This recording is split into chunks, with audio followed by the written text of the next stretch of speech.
I'm not even gonna lie to y'all. This episode pissed me off. When y'all was hyping up this arc, I didn't expect half of these things to happen. One thing I can say about JJK is that plot armor does not exist, bro. If you're not 10 toes every second of the day, then you might just get put into a pack. Anyways, we're back where we left off when we see Yuji get smacked with a kebab of humans. And not gonna lie, Mahito was smarter than we give him credit for. He used that human as a smoke screen to get a crazy flank on Yuji. But that's when it cuts to Nobara. And like I said last video, when did they learn instant transmission? Cause one second she's running from his attacks and the next she's on the rooftop sniping this nigga. So now they back on the ground, and as much as I fuck with Nobara, I swear everyone and they moms be dodging her nails. Mahito then fakes out Nobara, ran up behind her, and I don't even know what he was trying to do. Looks like he missed his command grab. So then he launched himself, and at first I thought Nobara was out here parrying niggas, but she still got sliced cause bro stole Freddy Krueger's whole flow. So she shot one nail at him, and the next second she's running a marathon on the rooftop, threw down a whole pack of nails, jumped from the top ropes, and mid-jump, she used those same nails to stab him. But she ain't done. She performed the greatest assist of all time. Slapped that nigga with a nail and used her Renaissance technique.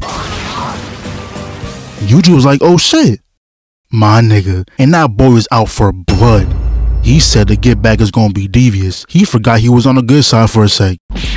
And you know he had to check the grip on his shoes cause he was hitting that nigga with a mean ass combo. Had him in a corner combo and everything. And oh my god, popped that nigga right in his jugular. And he had his middle finger on extendo. He was trying to catch a body. The Mahito tried to grab him, but Yuji said, get off me. I was like, hold on Yuji, I know you ain't finished. He said, on God I'm not. Bounced that nigga off the wall right into his roundhouse. That boy was nowhere near finished though. Came back in with a double fist, and that's still not enough. We doing this for Nanami, bro. You're not getting a chance to breathe. And not gonna lie, Yuji, if you keep it up, we might take you off the fraud watch list. This is an excellent performance out of you. But he ended up splitting into egg versions of himself, and Mahito was on the run. Then it cuts back to Nobara, and they were squaring up getting ready for round 2. But the clone was like, yeah, fuck that. He knew Nobara would have packed him up, so he started running too. Next thing we know, looks like Mahito's about to fuse back together. But I wish that's what happened. They ran past each other, and the real Mahito ended up touching Nobara. And you know what confirmed it? Is when we got this random backstory. Now this backstory took up half the episode, but I'ma sum it up real quick. When Nobara was younger, she ended up helping this girl who was getting bullied. From that day on, they were pretty much best friends. She would go to her crib and run a game of Smash Bros. One day they met this girl who moved in recently, and I deadass thought she was a grown woman. She's in 8th grade. But anyways, they became very close, but their village did not fuck with her for whatever reason, and they really went out of their way to vandalize her crib. So homegirl had enough of that disrespect and decided to move out. A few years passed, and Nobara said, F the village,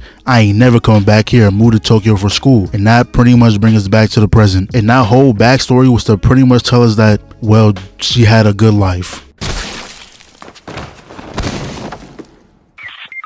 And now I'm mad. First that hoe ass nigga took Nanami, and now Nobara. At least Nanami got some love before going though. He embarrassed that dirty nigga in overalls. And even the scene where he died, he made sure not to go out to no sorry nigga and bodied every goon in the area. But they gave Nobara absolutely zero love. Last time she was boxing for real was in season 1, bro. She took an L all of season 2 and then got murked for it. I know this video was short, half the episode was a backstory. Now Yuji, Mahito is your #1 op. He murked Nanami and Nobara right in front of you. If you're not blasting Pooh Shiesty next episode, there's gonna be a problem.